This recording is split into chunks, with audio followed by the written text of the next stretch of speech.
నేను doctor Sindhuri, fertility consultant, Medcy IVF. ఇవాళ మనం హిస్ట్రోస్కోపీ ఎందుకు చేస్తామన్న టాపిక్ పైన మాట్లాడుకుందాం. సో హిస్ట్రోస్కోపీ అంటే ఏంటి? మనం కెమెరాని యూట్రస్ లోపలికి పంపించుకొని యూట్రస్ని డైరెక్ట్ విజువలైజేషన్ చేసుకుంటూ యూట్రస్ లోపల ఎలాంటి ఇబ్బందులు ఉన్నాయి అని చెక్ చేసుకోవడము, దాన్ని హిస్ట్రోస్కోపీ అనే పద్ధతి ద్వారా చేసుకోవచ్చు. సో ఇండికేషన్స్ ఏంటి ఈ హిస్ట్రోస్కోపీకి? మనం 2 రకాలుగా ఇండికేషన్స్ చూసుకోవచ్చు. First thing, diagnostic hysteroscopy. దాంట్లో ఏంటి, మనము ఐయుఐ ద్వారా కానీ, ఐవీఎఫ్ ద్వారా కానీ, న్యాచురల్ కన్సెప్షన్ ద్వారా కానీ అన్నీ నార్మల్గా ఉన్నాయి, కానీ అయినా ప్రెగ్నెన్సీ రావట్లేదు అంటే హిస్ట్రోస్కోపీ ద్వారా యూట్రస్ లోపల ఏమైనా ఇబ్బందులు ఉన్నాయా అని చెక్ చేసుకోవచ్చు.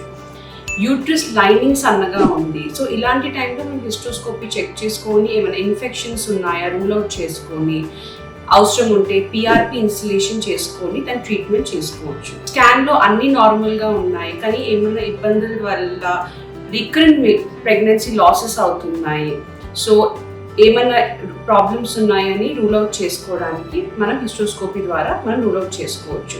హెవీ బ్లీడింగ్ అవుతుంది, లేదా ఎండోమెట్రియల్ లైనింగ్ చాలా థిక్గా ఉంది, ఏదైనా ఫోకస్ ఆఫ్ ప్రాబ్లం ఉందా చెక్ చేసుకొని ఆ ప్రాబ్లం ఎక్కడి నుంచి వస్తుంది, మనం ఎక్కడి నుంచి శాంపుల్ తీసుకోవచ్చా అనేది దాన్ని చెక్ చేసుకోవచ్చు.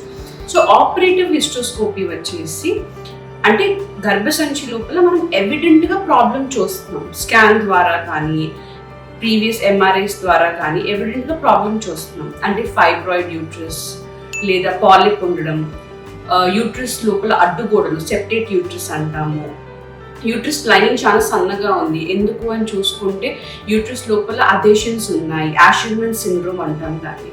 సో ఇలాంటి ఎవిడెంట్ ప్రాబ్లమ్స్ ఏమన్నా ఉంటే మనం దాన్ని ఆపరేటివ్ హిస్ట్రోస్కోపీ ద్వారా రిమూవల్ చేసుకోవడం, లేకపోతే అదేసివ్ లైసిస్ చేసుకోవచ్చు. సో ఈ కారణాలన్నీ తోటి మనం హిస్ట్రోస్కోపీ ఇన్ఫర్టిలిటీలో యూజ్ చేస్తాం. Thank you.